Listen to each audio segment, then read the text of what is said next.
He's Brazilian. He only cost 30 million.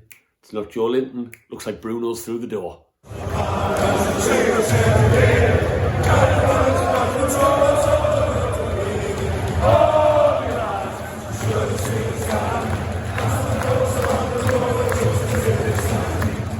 Welcome back to another video on the channel, Newcastle fans. I haven't really jumped on this week for a transfer video because, well, there hasn't been too much going on. It's been back and forth. I didn't really want to talk about potentials, maybes, but big news tonight. Big news. Bruno Guimaraes. I'm definitely saying that totally wrong. Any Brazilian watchers of this video, please let me know how it's pronounced. Apparently a fee has been agreed, 30 million tonight. It's break. We heard it on Wednesday. We really weren't sure. It looked positive. Lyon denied it. They've done this before with Real Madrid and Mendy a couple of years ago. They've dug the heels in, I think. Probably not really wanted anything to break out into the press, but it looks like it's happening. Sky Sports News have reported it, and we look like we get the midfielder to join the ranks.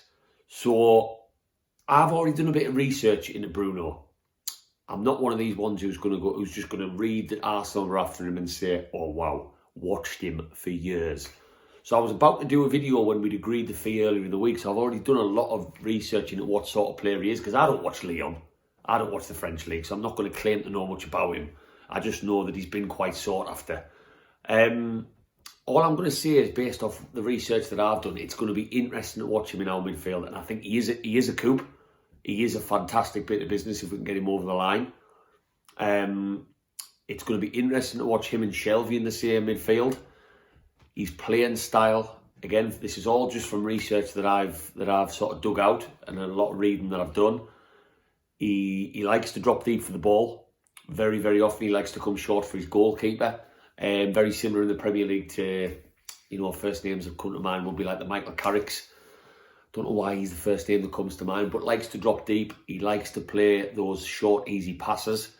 And his ball retention under pressure is fantastic. He's got a 99% record when under pressure in terms of ball retention and keeping hold of that ball. That is something that we do not have in your Longstaffs, in even your Willocks this season. Our ball retention in midfield certainly isn't great. Now, there's a lot of talk about him being a defensive midfielder. Not from my research.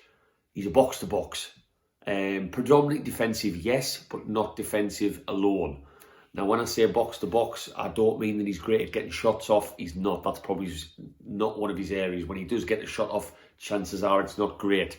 But he likes to spread the ball. He averages about 5 or 6 long passes a game, very similar to our John Joe.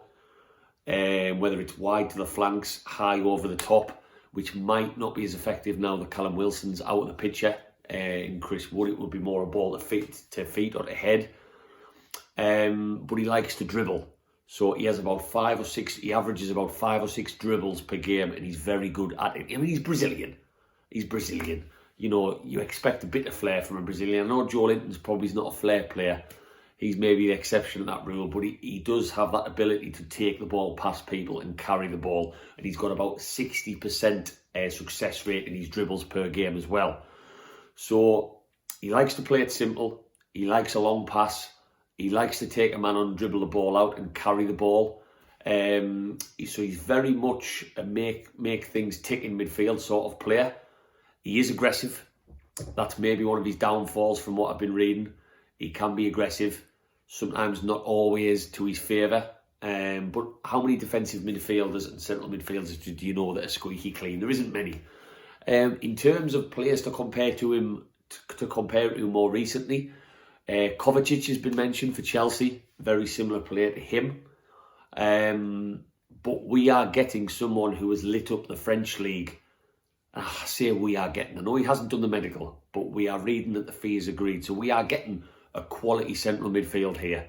And this is the January transfer window, and we are sitting in the relegation zone, Newcastle fans. So for me, based off everything I've read, based off the teams that have been interested in him, in terms of how he's lit up one of Europe's top leagues this season, it's a massive fucking coup.